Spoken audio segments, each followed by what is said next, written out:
Hey guys, I hope you are well. I just thought I'd put this video out to show you the way I'm training my rotation tonight, and it's a little different from how I'd usually train it. I've got here just a belt.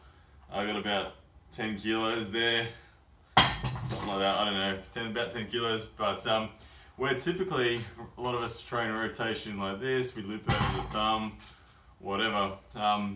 And we've always got a bit of a static hold involved as well. What I'm going to do tonight is I'm going to take out the static hold. I'm going to purely isolate rotation both on a pronation and on a supination sense, and it feels really different. So that's why I want to make this video. I mean, I know we all know how to train rotation, but I want to put this one out because I've just had a go at it and it feels entirely different. So what I'm going to do is take the belt, instead of just go over the hand, I'm going to wrap it twice around my forearm and then just clamp it off in the hand. So wrapping around twice the forearm, remember 10 kilos hanging below, I'm going to rest my elbow, and like the majority of my forearm is on the table. So there's no bicep going on here, and then just twisting the forearm. Now, as I'm doing this, I started doing this just experimenting, I started to notice that the lactic acid was building up in a completely different section of the forearm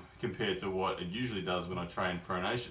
So with 10 kilos, you might get 30 reps out before the lactic acid really starts to kick in. For me, it's starting to build up pretty good now. But I know you can't see it on this video here, but I'm going to show you in a second as soon as I finish this. Actually, that'll do. Where the lactic acid is on my forearm, normally when I do rotation training with it looped over my thumb, I feel the lactic acid deep down in here.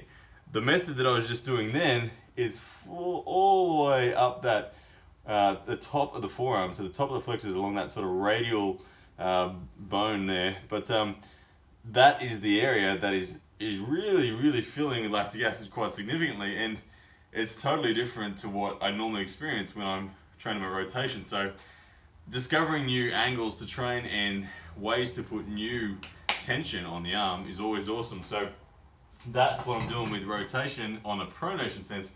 So straight away after experiencing that, I thought, well, hell, let's have a look what it feels like on the supination side of things as well. So the exact same principle, wrap it around twice in a supination manner. Okay, rest the elbow on the table, this time starting with your palm down and then just going to palm up. Palm down to palm up. Now I wanted to see if this was going to bring any different lactic acid than what would usually come in supination. Usually in supination I feel a lot of it in the wrist, a lot of bladed on the blade side of the hand. But to be honest, this one, the lactic acid for me, the failure point is my bicep. And what better way to train your bicep ultimately than just to hit supination hard? Because I mean, the bicep is an important part of arm wrestling, don't get me wrong, but I hate spending time isolating my bicep. I love spending time isolating my hand. And right here, this is giving me some significant difficulty in lactic acid in my bicep, and my rotators are starting to scream big time. And I like it. I like it a lot because I feel like I can, using this method, taking the bicep, taking the static hold out of it and just doing the rotation, the pronation and the supination has been really awesome. It makes a huge difference to the way it feels. So anyway, that's what I wanted to share with you guys, something different that I just discovered in terms of how to train your pronation and your supination and the experiences. So have a go with that one, guys. Like you're probably like me, I'm always experimenting in the gym at home here, making up different methods of training angles. But you know me, it's all about the hand. For me, if I'm not training cup, I'm training pronation or supination or chop or rise. They're pretty much the only things I train. Everything else is a flow-on effect from that, and I'm a hand-based arm wrestler, a big believer in it. So look, the arm will just do what the arm will do. But anyway guys, hope you got something out of that one, and yeah, see you next time.